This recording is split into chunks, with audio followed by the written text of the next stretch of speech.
আসসালামু আলাইকুম। কোরআনের বাংলা অর্থ হইতে পড়া হইতেছে। 2, আমি মূসাকে কিতাব দিয়েছি এবং সেটিকে বনী ইসরায়েলের জন্য হেদায়েতে পরিণত করছি যে তোমরা আমাকে ছাড়া কাউকে কার্যনির্বাহী স্থির করো না। 3, তোমরা তাদের সন্তান যাদেরকে আমি নূহের সাথে সওয়ার করিয়াছিলাম, নিশ্চয় সে ছিল কৃতজ্ঞ বান্দা। 4, আমি বনী ইসরায়েলকে কীভাবে পরিচয় করিয়ে দিয়েছি, তোমরা পৃথিবীর বুকে 2বার অনর্থ সৃষ্টি করবে এবং অত্যন্ত বড় ধরনের অবদ্ধতায় লিপ্ত হবে। 5, অথবা যখন প্রতিষ্ঠিত সেই প্রথম সময় এলো তখন আমি তোমাদের বিরুদ্ধে প্রেরণ করলাম আমার কঠোর যোদ্ধা বান্দাদের। 2 টিকা, এই হচ্ছে সেই ঘটনা যা ইসলামের ভাষায় পরিভাষায় মেজাজ নামে খ্যাত। অধিকাংশ বিশ্বস্ত বিবরণ অনুসারে এই ঘটনাটি হিজরতের 1 বছর পূর্বে সংঘটিত হইয়াছিল। হাদিস ও রসুল্লাহর জীবনীর বিষয়ক গত সময়ে এই ঘটনার বিস্তৃত বিবরণ সাহাবাদের দ্বারা বর্ণিত হইয়াছে। এইরূপ বর্ণনাকারী সাহাবাদের সংখ্যা 25 পর্যন্ত গিয়া পৌঁছাইছে। কুরআন মাজিদে মাত্র বাইতুল্লাহ মসজিদে হারাম থেকে মসজিদে আকসা বাইতুল্লাহ মুকাদ্দাস পর্যন্ত গমনের কথা স্পষ্টরূপে বিবৃত হইয়াছে এবং হাদিস সমূহে বাইতুল্লাহ থেকে ঊর্ধ্ব জগতের সর্বোচ্চ উচ্চতায় পৌঁছে আল্লাহ তাআলার আকাশে তার উপস্থিতি হওয়ার কথা বিস্তৃতভাবে উল্লেখ হইয়াছে। অথবা তারা প্রতিটি জনপদের আনাচে কানাচে পর্যন্ত ছড়িয়ে পড়ল। এই অদা পূর্ণ হওয়ারই ছিল। 6, অতঃপর আমি তোমাদের জন্য তাদের বিরুদ্ধে পালা ঘুরিয়ে দিলাম, তোমাদেরকে ধন সম্পদ ও পুত্র সন্তান দ্বারা সাহায্য করলাম এবং তোমাদের জনসংখ্যার দিক দিয়ে একটা বিরাট বাহিনীতে পরিণত করলাম। 7, তোমরা যদি ভালো করো তবে নিজেদেরই ভালো করবে এবং যদি মন্দ করো তবে তা নিজেদের জন্যই।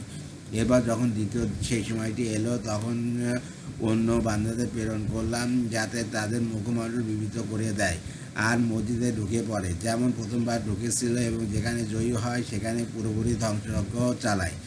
আর হয়তো তোমাদের পালনকর্তা তোমাদের প্রতি অনুগ্রহ করবেন, কিন্তু যদি পুনরায় তদ্রূপ করো তবে আমিও পুনরায় তাই করব। আমি জাহান্নামকে কাফেরদের জন্য কয়েদখানা করিয়াছি নয়। এই কুরআন এমন পথ প্রদর্শন করে যা সর্বাধিক সরল ও সৎকর্ম পরায়ণ মুমিনদের জন্য সুসংবাদ দেয় যে তাদের জন্য মহা পুরস্কার রইয়াছে। 10, এবং যারা পরকালে বিশ্বাস করে না আমি তাদের জন্য যন্ত্রদায়ক শাস্তি প্রস্তুত করিয়াছি। দ্বিতীয় রুকু। 11, মানুষ যেভাবে কল্যাণ কামনা করে সেভাবে অকল্যাণ কামনা করে। মানুষ তো খুবই দুর্তাপীয়। 12, আমি রাত ও দিনটাকে 2 দিন নিদর্শন করিয়াছি অথবা নিঃস্ব হয়ে দিয়েছি রাতের নিদর্শন দিনের নিদর্শনকে দেখার উপযুক্ত করিয়াছি, যাতে তোমরা তোমাদের পালনকর্তার অনুগ্রহ অনুসরণ করো এবং যাতে তোমরা স্থির করতে পারো বছর সময় গণনা ও হিসাব, এবং আমি সব বিষয় বিস্তারিতভাবে বর্ণনা করিয়াছি। 13, আমি প্রত্যেক মানুষের কর্মকে তার গিবালগ্ন করে রেখেছি। কিয়ামতের দিন বের করে দেখব তাকে একটি কিতাব যা সে খোলা অবস্থায় পাবে। 14, পাঠ করো তুমি তোমার কিতাব, আজ তোমার হিসাব গ্রহণের জন্য তুমি যথেষ্ট। 15, যে কেউ সৎপথে চলে তারা নিজের মঙ্গলের জন্য সৎপথে চলে, আর যে পথভ্রষ্ট হয় তারা নিজের অমঙ্গলের জন্যই পথভ্রষ্ট হয়। কেউ অপরের বোঝা বহন করবে না, কোনো রাসূল না বাড়ানো পর্যন্ত আমি কাউকে শাস্তি দান করি না। 1, 16, যখন আমি কোনো জনপদকে ধ্বংস করার ইচ্ছা করি তখন তার অবস্থাপন্ন লোকদের উদ্ধৃত করি অথবা তারা পাপাচারে মেতে ওঠে। 1, শানে নুজুল। একবার হজরত খাদিজাতুল কুবরা রাদিয়াল্লাহু তাআলা আনহা হজরত রসুল আকরাম সাল্লাল্লাহু আলাইহি সাল্লামকে জিজ্ঞাসা করলেন, মুশরিকদের নাবালেগ মৃত সন্তানদের কী অবস্থা হবে? তিনি বললেন, আল্লাহ তাআলা জানেন সে বড় হলে কী করত, সে অনুযায়ী সে প্রতিদান পাবে। এই প্রশ্নের জবাবে আল্লাহ তাআলা এই আয়াত নাজিল করে জানিয়ে দিলেন যে আল্লাহ তাআলা যেমন কোনো জনপদে রাসূল না পাঠিয়ে কাউকে শাস্তি দেন না, তেমনি কাউকে তার মাতা পিতা মুশরিক হওয়ার কারণে শাস্তি দেবেন না। তখন সে জনগোষ্ঠীর উপর আদেশ অবধারিত হইয়া যায়, অথবা আমি তাকে উঠিয়ে আসা দিয়ে 17, নূহের পর আমি অনেক উম্মতকে ধ্বংস করিয়াছি। আপনার বলেন কথায় বান্দাদের পাপাচারের সংবাদ জানা ও দেখার জন্য যথেষ্ট। 18, যে কেউ ইহকাল কামনা করে আমি সেসব লোককে যা ইচ্ছা সত্তর দিয়া দিই অথবা তাদের জন্য জাহান্নাম নির্ধারণ করি, ওরা তাতে নিন্দিত বিতাড়িত অবস্থায় প্রবেশ করবে। 19, আর যারা পরকাল কামনা করে এবং মুমিন অবস্থায় তার জন্য যথাযথ চেষ্টা সাধনা করে এমন লোকদের চেষ্টা স্বীকৃত হয়ে থাকে। 20, এদের এবং ওদের প্রত্যেকে আমি আপনার পালনকর্তার দান পৌঁছে দিই এবং আপনার পালনকর্তার দান অবধারিত 21 দেখুন আমি তাদের একদলকে অপরের ওপর কীভাবে শ্রেষ্ঠত্ব দান করলাম। পরকাল তো নিশ্চয়ই মর্তবতায় শ্রেষ্ঠ এবং ফজিলতে শ্রেষ্ঠতম।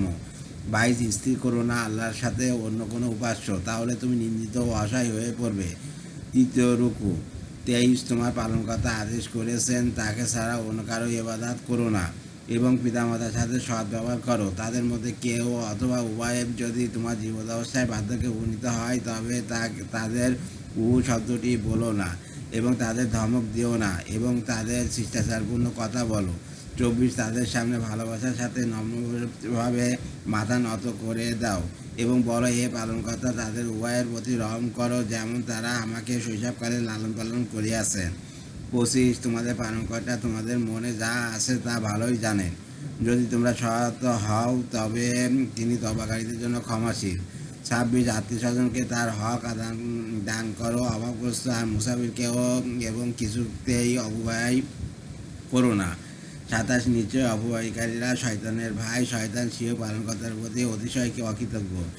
28 এবং তোমার পালনকর্তা করুণার প্রত্যাশায় অপেক্ষমান থাকাকালে যদি কোনো সময় তাদেরকে বিমুখ করতে হয় তখন তাদের সাথে নম্রভাবে কথা বলো। 29 তুমি একেবারে ব্যয়কুণ্ঠ হয়েও না এবং একেবারে মুক্তহস্ত হয়েও না, তাহলে তুমি তিরস্কার নিঃস্ব হয়ে বসে থাকবে। 30 নিশ্চয়ই তোমার পালনকর্তা যাকে ইচ্ছা অধিক জীবন দান করেন, তিনি তার বান্দাদের সম্পর্কে ভালোভাবে অবৈধ সব কিছু দেখেন। 4 রুকু। 31 দারিদ্রের ভয়ে তোমাদের সন্তানদের হত্যা করো না তাদেরকে এবং তোমাদেরকে আমি জীবন দিয়ে থাকি, নিশ্চয়ই তাদেরকে হত্যা করা মারাত্মক অপরাধ। 32 আর ব্যবসায়ের কাছে যেও না, নিশ্চয়ই এরা অশ্লীল কাজ এবং মন্দ পথ। 33 সে প্রাণকে হত্যা করো না যা আল্লাহ হারাম করিয়াছেন, কিন্তু ন্যায়ভাবে। যে ব্যক্তি অন্যায়ভাবে নিহত হয় আমি তার উত্তরাধিকারীকে ক্ষমতা দান করি, অতএব সে যেন হত্যার ব্যাপারে সীমা লঙ্ঘন না করে, নিশ্চয় সে সাহায্য প্রাপ্ত।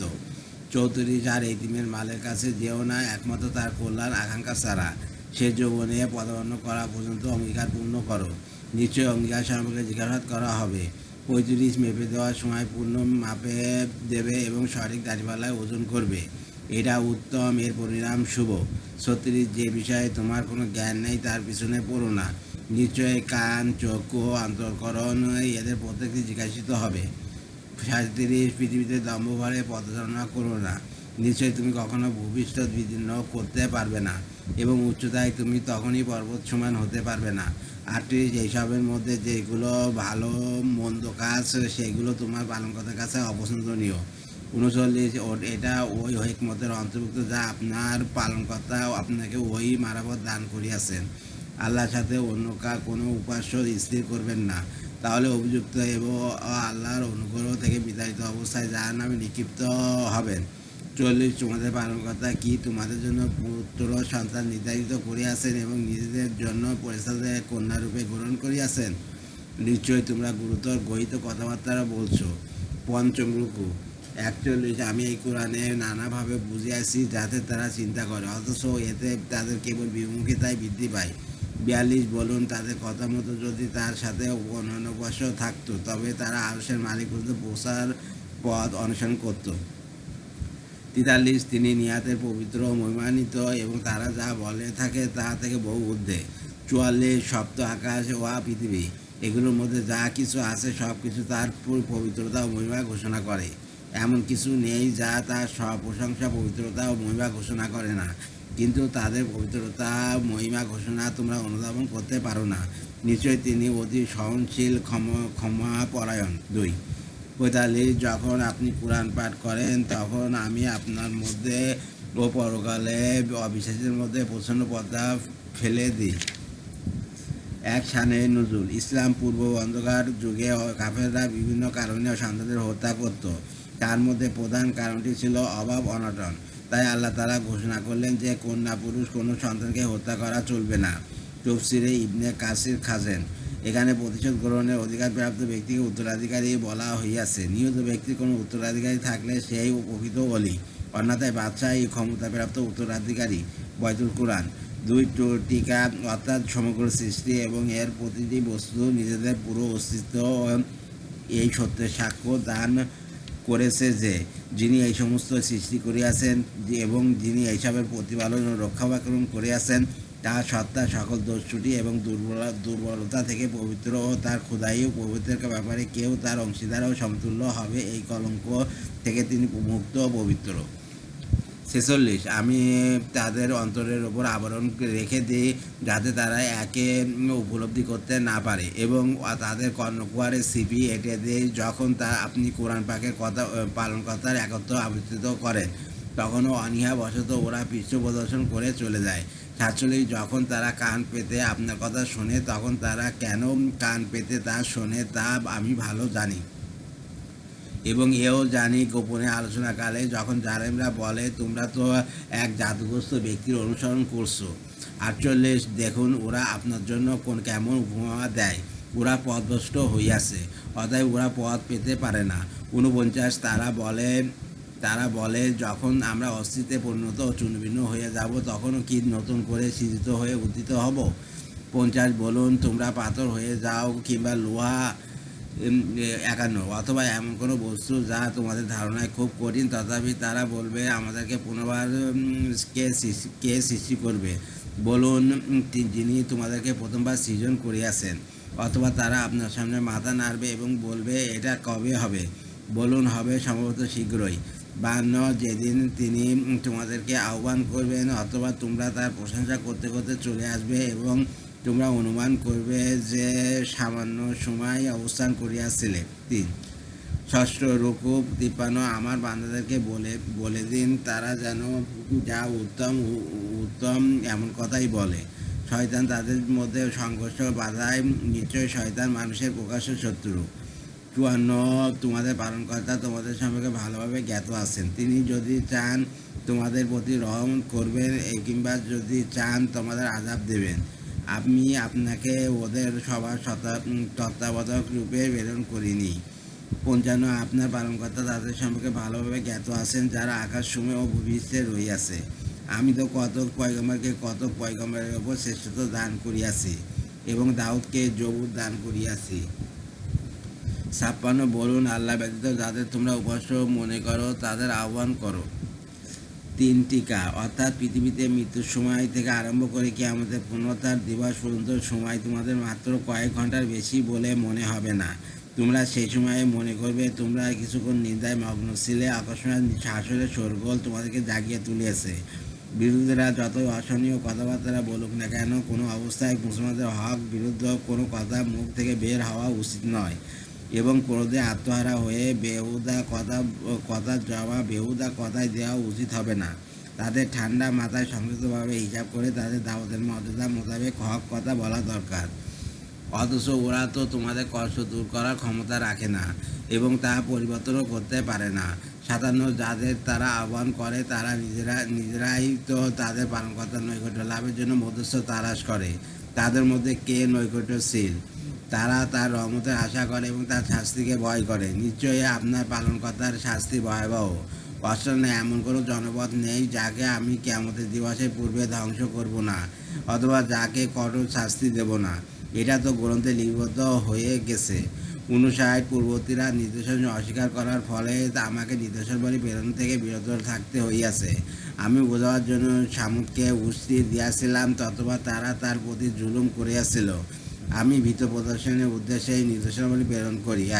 60 এবং স্মরণ করুন যখন আমি আপনাকে বলে দিয়াছিলাম আপনার পালনকর্তা মানুষকে পরিবেশন করে রেখেছেন এবং যে দৃশ্য আমি আপনাকে দেখিয়াছি আর কোরআনে যে বৃক্ষের নিন্দা করা হইয়াছে, এতদুভয় বস্তুকে আমি তাদের জন্য পরীক্ষা বানিয়েছি।